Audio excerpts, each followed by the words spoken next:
I'm John Moscow. And I'm Amy Halpern-Laff.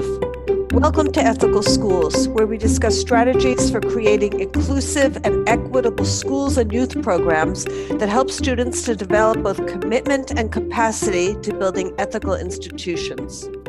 Our guest today is veteran teacher, author, and activist Paula Rogovin. Paula taught kindergarten and first grade in the New York City public schools for 44 years, empowering the youngest students to conduct research and to become civically engaged. She's the author of Why Can't You Behave? The Teacher's Guide to Creative Classroom Management, K through 3, the Research Workshop, Bringing the World into Your Classroom, and Classroom Interviews, A World of Learning. A longtime environmentalist, Paula is a leader in the struggle for safe and sustainable energy sources. Welcome, Paula. Thank you very much. So let's start with the project you spoke about at an Ethics and Education Symposium. Your young students became researchers and activists in the fight to ban the use of glyphosate, the active ingredient in Roundup, in New York City. Could you tell us about that? Oh, I'd love to. It was very exciting. In 2014, our kindergarten students were doing research. They chose their own topics. We were learning about our school, PS 290, and they chose a whole bunch of topics. And among the topics was tomatoes in our cafeteria. And they got to choose the topic, so we went from there. And in the process of learning about tomatoes, they talked about what they knew, what they wanted to learn. They had a lot of questions. And then we tried to figure out different ways of getting the answers. So while answering those questions, the issue of pesticides came up. For example, we interviewed the gym teacher, who's also a chef, and he cooked some tomato sauce for the pizza that he made with us, and he washed the fruit, and we were wondering why would Michael wash the fruit? And some of the kids actually knew from home that there was a problem. Some of the kids knew about a little drop about pesticides, very little. We interviewed two of the grandparents who had come in from Long Island, where they had been very, very involved in a fight around pesticides. And it was so exciting because when they walked into the classroom, they were wearing signs, ban toxic pesticides. They were wearing these signs on their trip from Long Island. As they walked into their room, they had these signs, and it was so exciting. And the kids wanted to know what these signs were all about. And they also taught us a lot about pesticides. They brought in a little container of soil, and under that container was another container. So the first container had little holes in the bottom, and and they put some little powder on representing pesticides. And children poured water. Each child got a chance to pour water on this little experiment, and they saw that what the pretend rain that went into the soil ended up below the ground, or below in the water table. It was the part of the groundwater. And they saw that, when pesticides are applied to soil, it goes into the water supply. And nearby rivers and lakes. It's a very, very serious situation. We did a lot of role plays based on information that we found in books and on the internet. These are kindergarten kids. So when we were doing role plays about how tomatoes were grown, we pretend, and then the farm workers were picking them, or gardeners were picking them. We pretended that there were some little aphids on the tomato plants, and these are insect pests. So I said, well, let's just get out some of my pesticides, and I pretend sprayed them. I had no pesticides with me, of course. We pretend sprayed them, and then we did role plays on other days. We did research almost every day. The children, I instructed them during the role play to scratch your leg, scratch your arm because of rashes, and cough as they were doing the work. So we looked at some of the problems that happen when you spray pesticides. So we were trying to make it as close to the real situation as we could get in our city classroom. And when we found out through our research that the pesticides were harmful, the kids were really concerned. And young kids are really, really, they're great researchers, and they're very passionate about what they're doing. And the thing is, they were angry about people getting sick from the pesticides. So I've never, in all my 44 years of teaching, never allowed children to stay angry as they're doing research about a topic.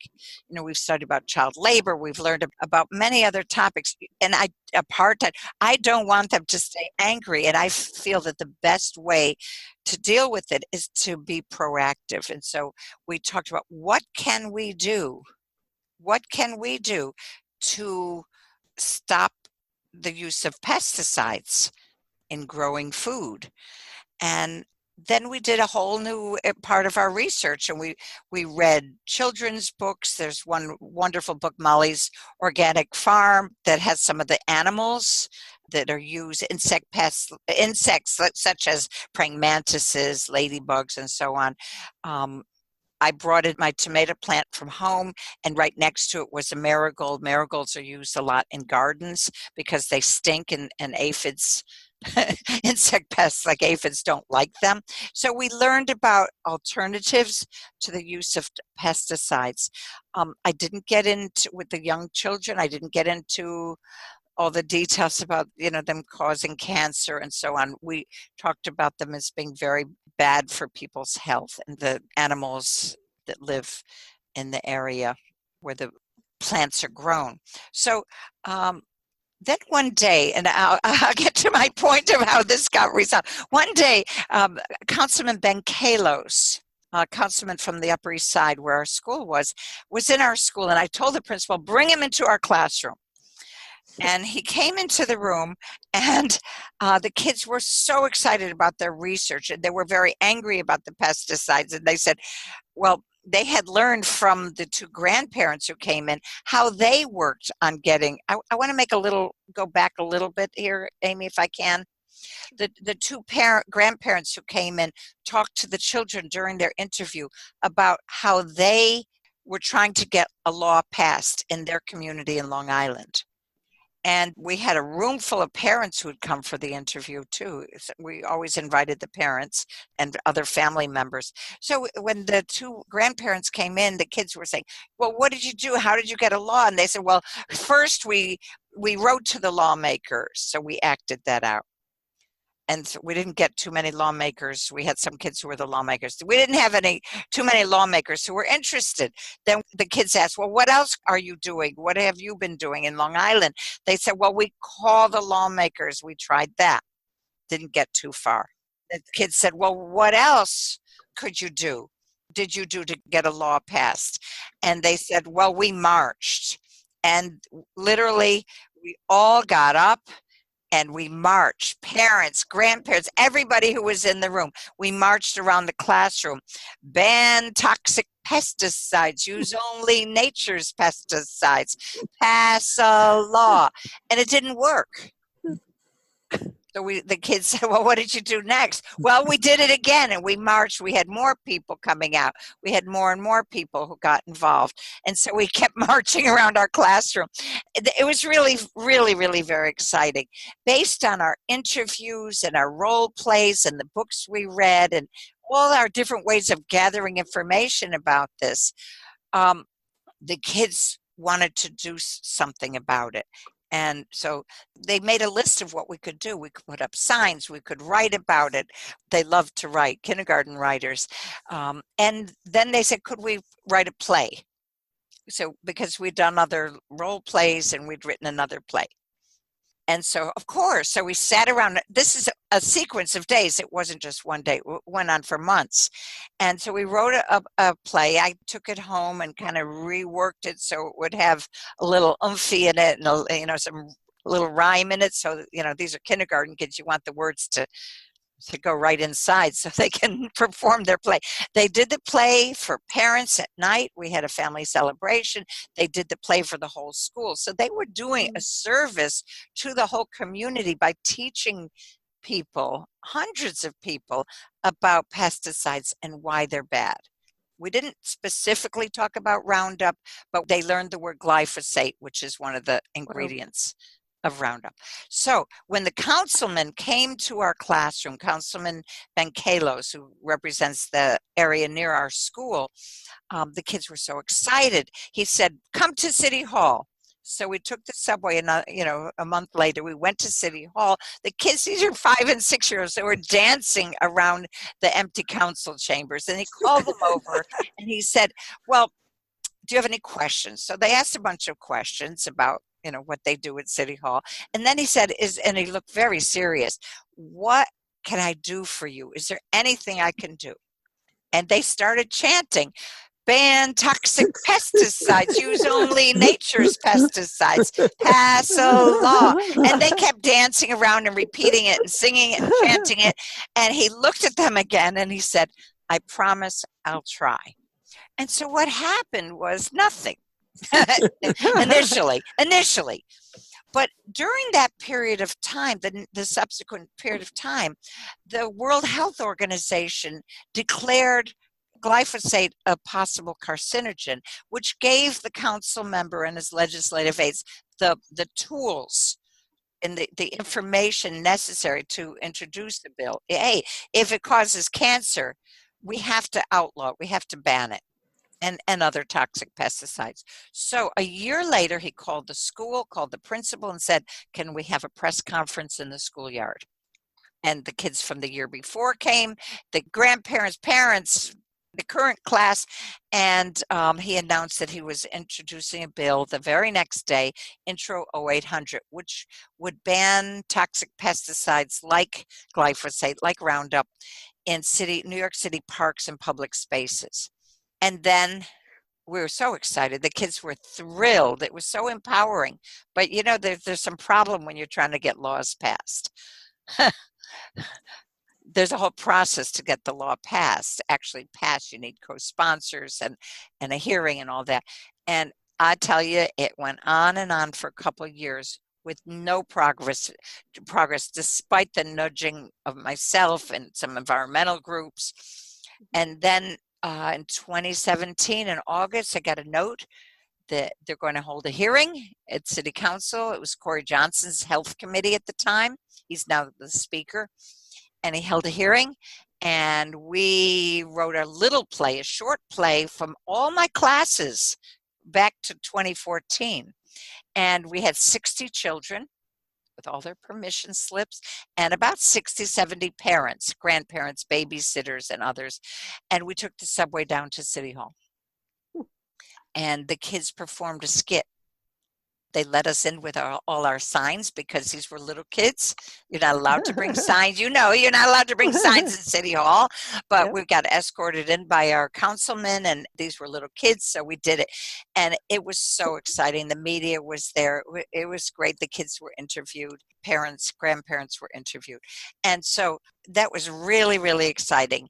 But then we had to get it passed. It didn't pass. So we spent the next year working with the environmental groups from all over the city, and we improved on the bill, made it much stronger, and it was reintroduced in April as Intro 1524.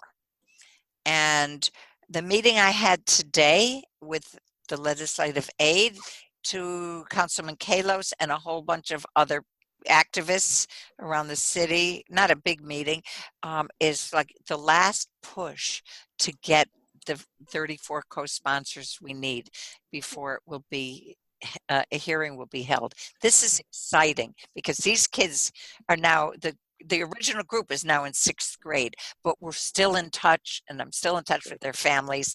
So as soon as there's a hearing, we have to make a lot of phone calls. We need 9 more co-sponsors, and we're going to have that hearing. And we're so excited. That is super exciting. Since you've retired, have the teachers in the school continued to be supportive of the children being involved, or are you staying in touch sort of outside the school? We're in touch outside of the school.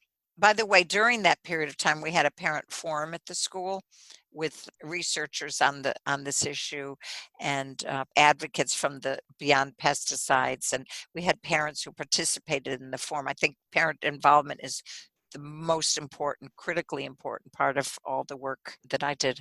Did you run into any parents who objected to their children being involved in political activity? No, Not every single parent signed for their child to go to City Hall, but that does not mean necessarily that they objected politically. On that issue, no. There were no parents who objected to this. It was very, very, very exciting. If people want to see that process and how it got introduced and actually see the kids in the class, Charlie Olson from the Environment TV did a video and interviewed myself, student teachers, and you see us going down to City Hall. You see us in City Hall with the kids doing their play. And so that's a YouTube video that he produces called No Way, Don't Spray, Ban Toxic Pesticides. We can put a link to that Please, on our website. Yeah. Paula, your approach to K-3 is very student-centered. The children seem to actively participate in choosing what they'll study. Are they missing out on any standard curriculum content? No, actually, I think, I know about the standards. Of course, I know about the standards. I've been there for a long, long time in the schools. I'm fine with standards. But I think this goes way beyond the standards because they're learning about the same issues, but they are invested in it. When you choose the topic, then you're more invested in it. Okay, so the topic in kindergarten is very often my school. And a lot of teachers will go to my principal, my assistant principal, the school secretary. I don't do that. I say, what do you want to learn about your school? One year we did it, and I'd love to tell you a little bit more about it after I answer the question. We learned about how we get clean water for our drinking fountain. Where does that come from? So what we do is in the very first day of school, I say, we're going to be learning about our school, and you can ask questions. Let's make a list of questions. I make a list of questions. Anything goes. It could be, how were the windows made? How are the carpets made? Hey, the paint that we use, that we use for painting, the paint on the wall, how is that made? I mean, we learned about lead paint because of that study about the paint on the wall. They choose the topics. Then I worked with student teachers, or if I didn't have a student teacher one semester, I usually did, but we'd form a couple groups. We, the adults, chose the topics from their list. Mm-hmm. They made the list of topics. We selected the bigger topics from that list, and then they chose which research group they would be in. I always say, I've written about this. When you have kids, some kids who might be have problematic behavior. When kids are excited about what they're learning, some of those problematic behaviors vanish. Absolutely. They're excited because the research is based on their interests, the questions that we ask. First, we talk about what I already know about the topic. What questions do I have? How will we find the answers? But when it's their topic, they're so excited about it. They bring their family into the research. I write about it, a little bulletin for the families every week, so they know what's going on with the research, and then they may send in resources. They may tell us who we could interview. I mean, one time when we were learning about how cupcakes are made, we learned about wheat. We interviewed an uncle who's a wheat farmer in Australia. How do we get there? Skype.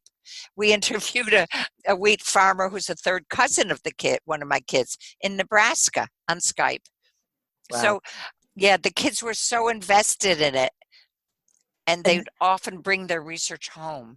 And this fits right into my next question, which is that in January, the State Department of Education released the Culturally Responsive Sustaining Education Framework. And the framework's founded on a view of education that regards culture as a critical component of learning. Mm-hmm.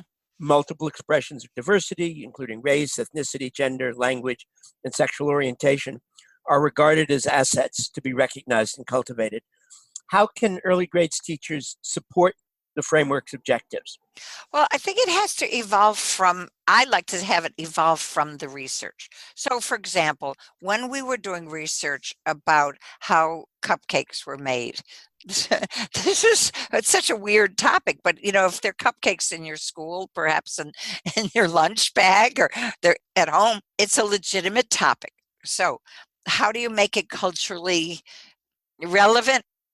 We did an interview of an uncle and we were focusing on the wheat, an interview of an uncle in Australia, which was so much fun because it was not in the morning at 9 o'clock for us, 9 p.m. for him, and they thanked him for staying up so late. And he told us that he's near Perth, so if we could really drill a hole through the earth, if you could, we'd get out at his farm. And we looked on Google Earth to see that. Okay, so we're learning about different cultures, and then we interviewed an uncle, third cousin out in Nebraska. So we were interviewing all sorts of people from different backgrounds. And then one of the kids said to me, I'll never forget it, she said, "But what about interviewing Tita Pills, my aunt? She's in the Philippines." And I'm thinking, but to myself only, but we're learning about wheat.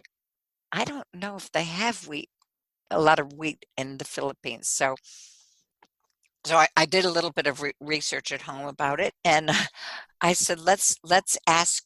They don't have a lot of wheat, but we could do rice because we found out that there's a lot of rice grown. And so we ended up, she was dying to interview her aunt, Tita Pills. We went to the Philippines on Skype, and her whole family was on that call, and we sang happy birthday to the cousin who was on the Skype call. And so then a mom who was helping in class, she was trying to learn English. She's from Japan. She knew almost zero English when she started out helping in the class. I kept saying to her, "Help in our class, you'll learn English." Well, she said, "Could I do an interview right in class, and I'll do a PowerPoint about how rice is grown?" And so she worked so hard. Her whole family helped her, and she did an interview about rice. It was spectacular what she did because she did beautiful illustrations to go with the interview. Then we had and I'd write to the parents, "Is there anyone else who grew rice? Anyone in your family?" One of the fathers, their family was a rice farming family in Trinidad.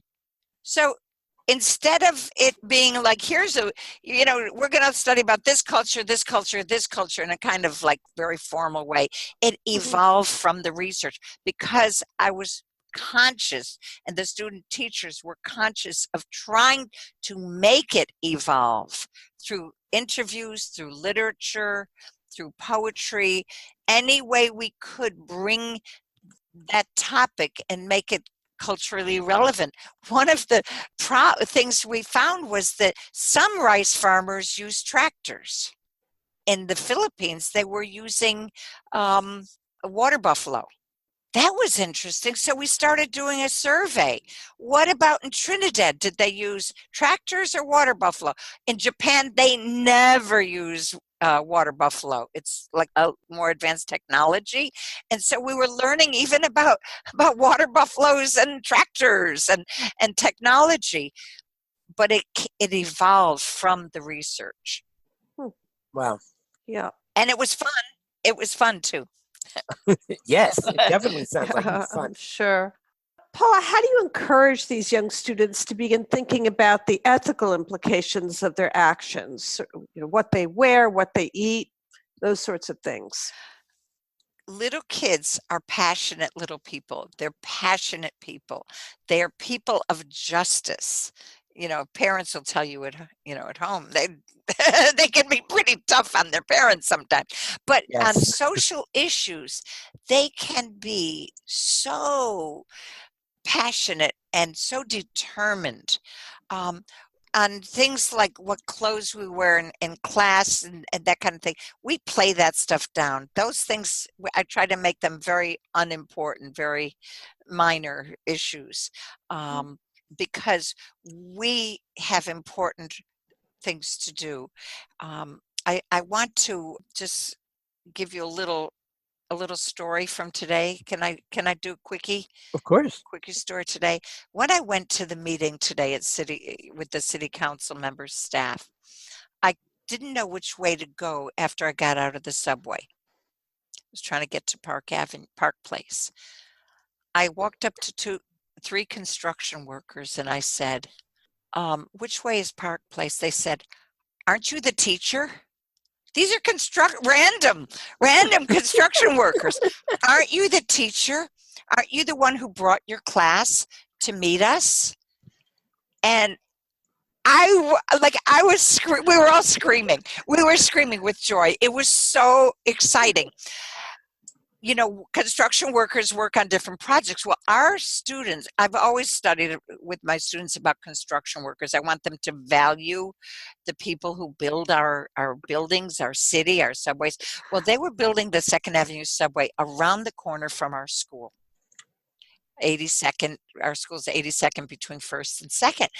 And so every single Friday, unless there was a storm, we went out of the school and went to different places along 2nd Avenue where the workers were working. This was for 8 years we did this.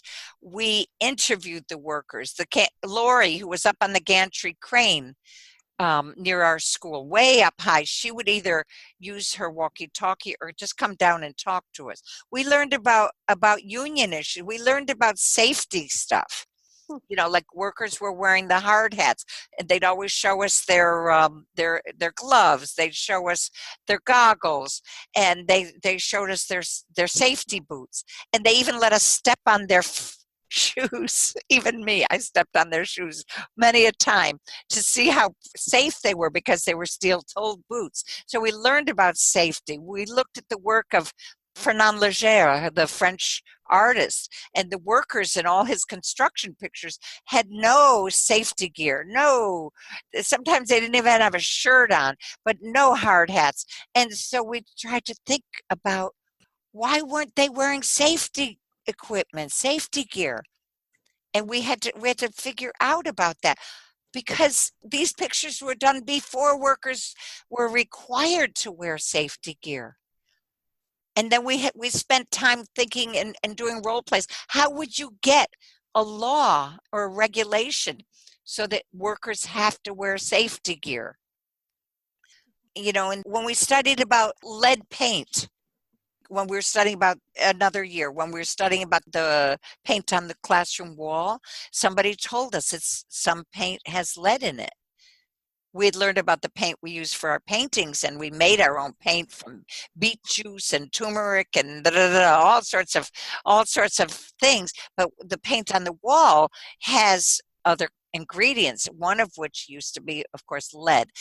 And when we did learn that it was poisonous, and they knew the word we learned the word toxic. We figured out how you would fight for a law to ban lead in paint. I wanted to go back for a second off of this last topic you've been talking about, that when Amy was asking about children thinking about the, ethical aspects of what they wear, and you responded, in terms of minimizing sort of the class implications of what kids wear, like who's wearing fancier clothes or stuff like that. But I wonder whether, it's come up in terms of the other kind of context, like how clothes are produced in Bangladesh or in Vietnam or places like this. What do you find when you're talking about topics like that? We did research about those topics, actually. We did. This was in some of my first grade classes. Some kids wanted to know how our clothes were made. And among the questions was, how is it made? Where is it made? What is it made from? Who does the work? And we ended up learning about sweatshops and child labor. And did we get involved in that? And another related topic, they wanted to know how chocolate was made. That was one of our research topics. And I thought, well, chocolate, that's fine. That's part of our school, our community, our lives. And at that time, 93% of U.S. chocolate was made in Côte d'Ivoire by children. Yeah, the picking of the cacao, and there's still quite a bit produced by children, young children. Yes. We learned about that. We found resources to learn about that. We role played about that. But then instead of being angry, just angry about that this is not fair. I mean, we pretended we were the kids, using machetes. Well, that makes no sense for a child to be cutting cacao pod with a machete. That's dangerous. And the kids were so scared that other kids would get hurt. And so we've tried to figure out what could be done about it. And we learned about fair trade. And we did a lot of research about fair trade. And we learned about fair trade chocolate. And in the process, we had to find the right stores to go to, the stores anywhere in New York that had fair trade chocolate. And we tried, and we did math lessons about the different kinds of dark chocolate. There's 100%, which tastes so bitter. And we had 50%, well, that's 50% cacao and the rest milk and sugar. So we learned it wasn't just we were learning social studies, but it was social studies with math, reading, literature, art, music. We included all of the curriculum areas, but we always did stuff about it. So one of the things that we did was the parents and the families organized, and boy, did they do a great job. They organized a fair trade sale that we held right in our classroom and in the hallway, because they went out and got donations of fair trade things. We learned, the children and the families learned the different symbols that you would look for on a product that's made by adults. And we learned about, the co-ops in some of the countries, some of the places that have fair trade products. So we got deeply involved, but we always did something, not every single topic, but we would, of course, pick and choose. But the issue of clothes, we had a fair trade sale, and we raised about $1,000 that the first year. We actually did that study another time, and the parents raised about $2,000. So some of the parents took the stuff outside and sold it at dismissal time so that they could teach other people. And then that is parent involvement. Parent involvement. Oh my gosh, those parents were unreal. They were so great. Let me ask you another question. That in addition to all the many other things that you do, you've been an anti-war activist for many years, particularly Military Families Speak Out, an organization of families of people in the military, which I've also been involved with through you, whose slogan is "Support our troops, bring them home now." How can teachers promote peace education within schools? And we really need to. We really need to. It's urgent. I love to work through literature, and there's some wonderful books, for example, by Leo Leone, The Alphabet Tree. There are quite a few books about problem solving. Oh, The Alphabet Tree, by the way, that in the end of the book, the little animals in the book go to the president to say that, we want peace on earth, goodwill to all. They said all mankind. We changed it to all people. But I love to use literature. I love to use trying to create a peaceful classroom and learning to solve problems within our classroom, within our school. One of the things that we did in the earlier years at the school, there were a lot of children from Serbia, from Croatia, and there was a lot of hatred at home among families because of the wars that were going on in that region. And so we got together, the principal, Shelley Harwain at the time, called all of the kids from that region into the auditorium and asked me if I would join them with a guitar. And we didn't battle out that topic because we had chosen not to. We sang together. We just sang together and talked about peace and friendship.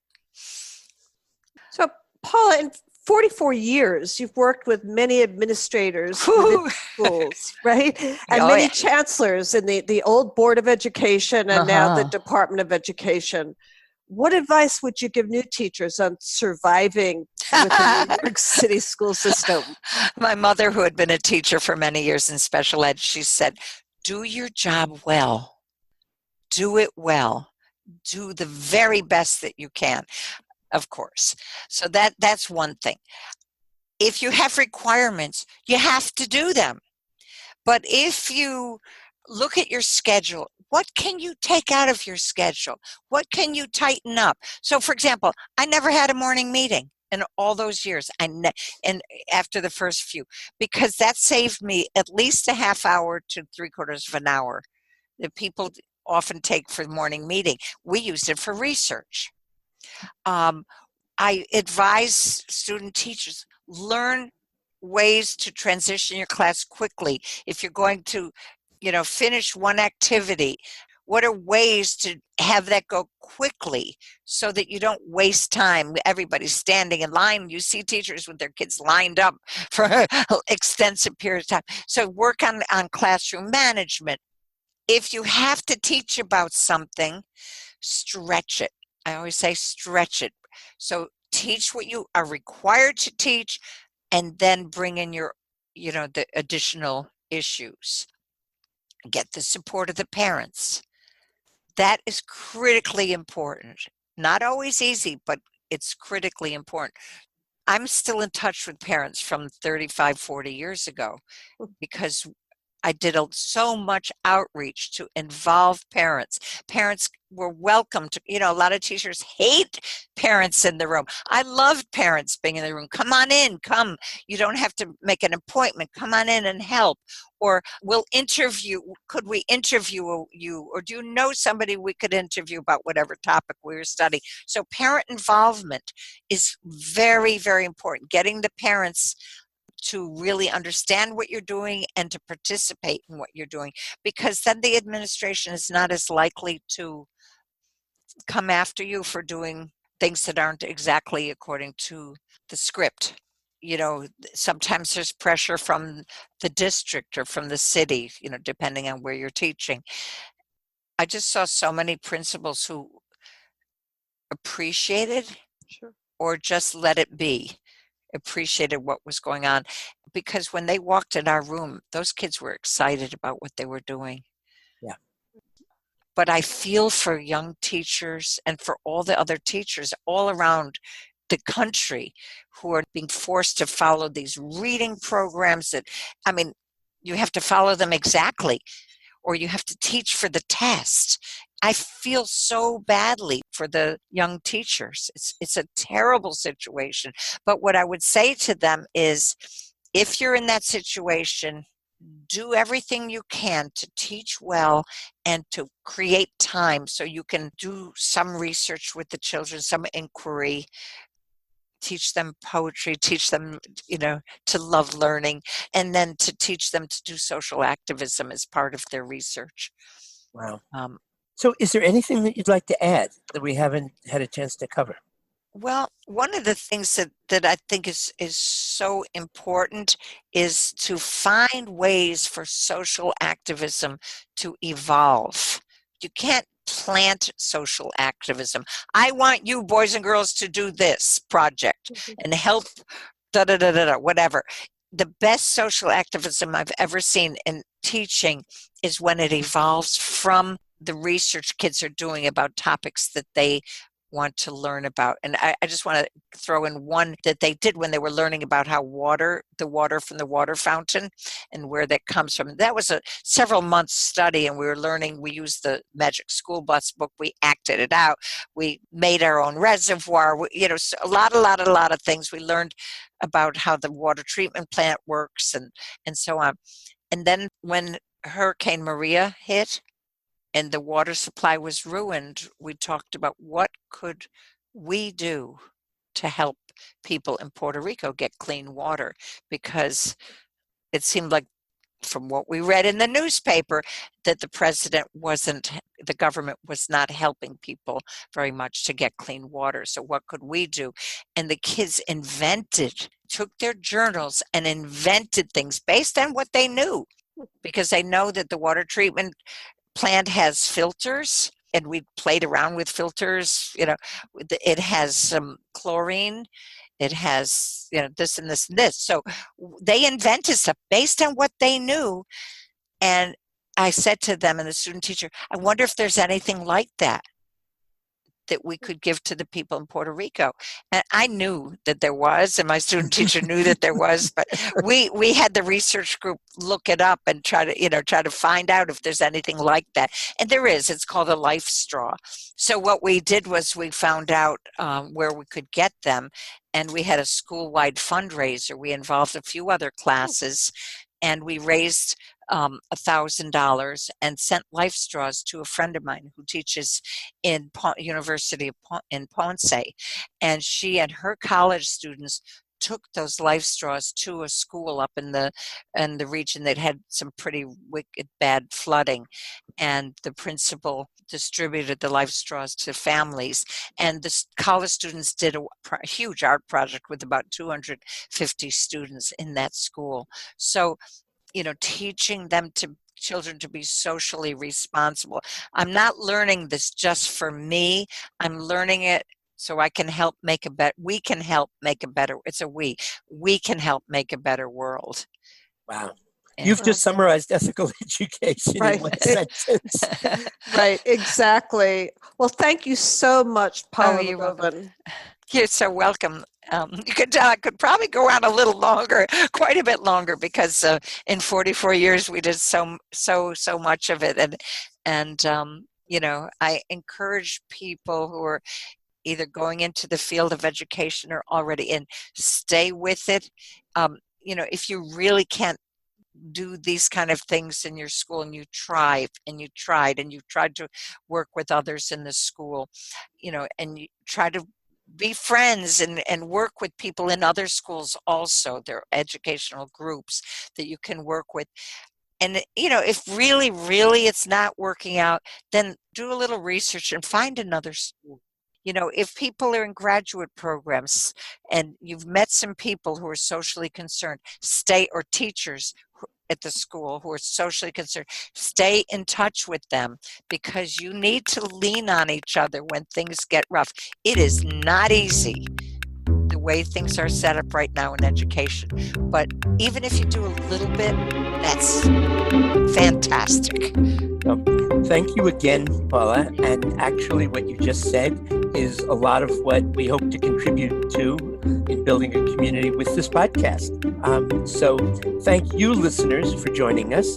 Our editor is Amanda Denti. Our parent organization is Ethics in Education Network, a leader in customized ethics-focused professional development. Contact us for more information. We'd like to hear how you've incorporated ideas you've heard on the podcast or read on our blog, and you can email us at hosts@ethicalschools.org. Check out prior episodes and articles on our site, which is ethicalschools.org. We're on Facebook and Twitter at Ethical Schools, and Instagram. Until next week.